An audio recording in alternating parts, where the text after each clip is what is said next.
4 na araw nga po mga idol bago ang laban ng Dominican Republic at Gilas Pilipinas ay sinabi na nga po ni Karl Anthony Towns na easy win lamang nga daw po ang ating national team. Yan naman ang ating unang storya na pag-uusapan na sasamahan ko na rin ang balitang delikado nga pong malugi ang Boston Celtics kay Kristaps Porzingis at ang balitang kumpirmado nga pong re-resback na ang triple tower ng Los Angeles Lakers sa kanilang opening game kontra kay Nikola Jokic. Kaya mga idol, tara!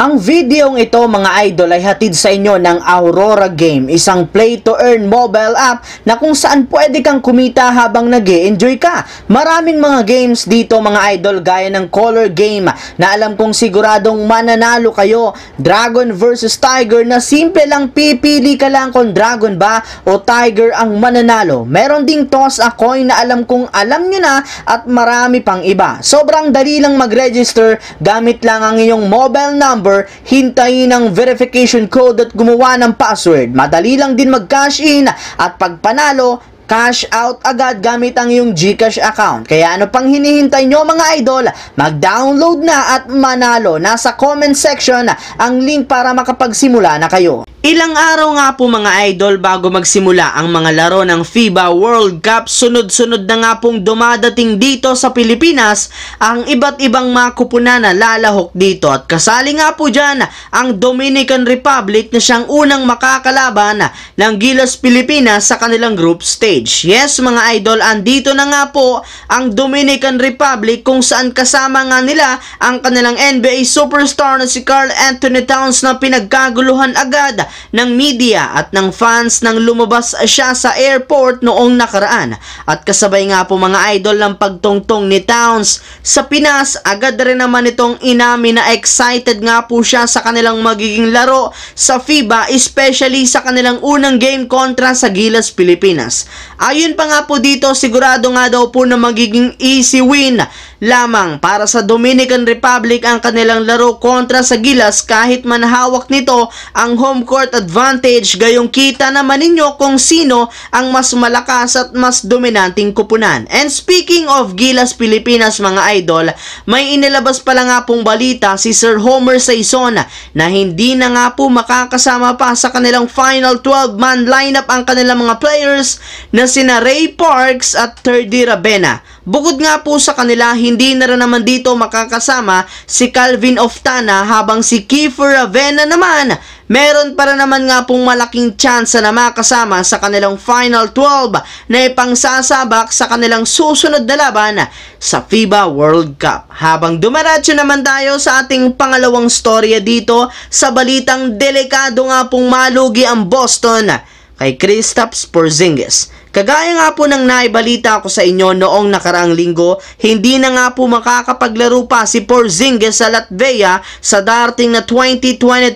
FIBA bunsod ng pagtatamo ng injury sa paa. Bali, kinakailangan nga po nito ng at least 3 hanggang sa 4 na linggo upang sa ganun ay makarecover siya. Ibig sabihin makakasama para naman kahit papano si Porzingis sa magiging training camp ng Boston bago man magsimula ang season sa darating na October. Pero sa kabila nga po niyan, marami na rin naman ng mga fans ang naniniwala ngayon na hindi na nga isang magandang senyales ang pagtatamo ng injury ni Porzingis, gayong maaari na nga ito ang maging simula ng pagkakaroon niya pa ng iba't ibang klaseng injury sa kanyang katawan na magiging sanhi ng kanyang pagkawala sa kanilang mga laban. Ibig sabihin delikado nga talaga na malugi ang Celtics sa kanilang ginawang trade para makuha si Kristaps Porzingis dahil posible nga nilang ilang beses lang nga nila itong magamit bago ang regular season. Samantala, dumiretso naman tayo sa ating huling storya ngayon sa balitang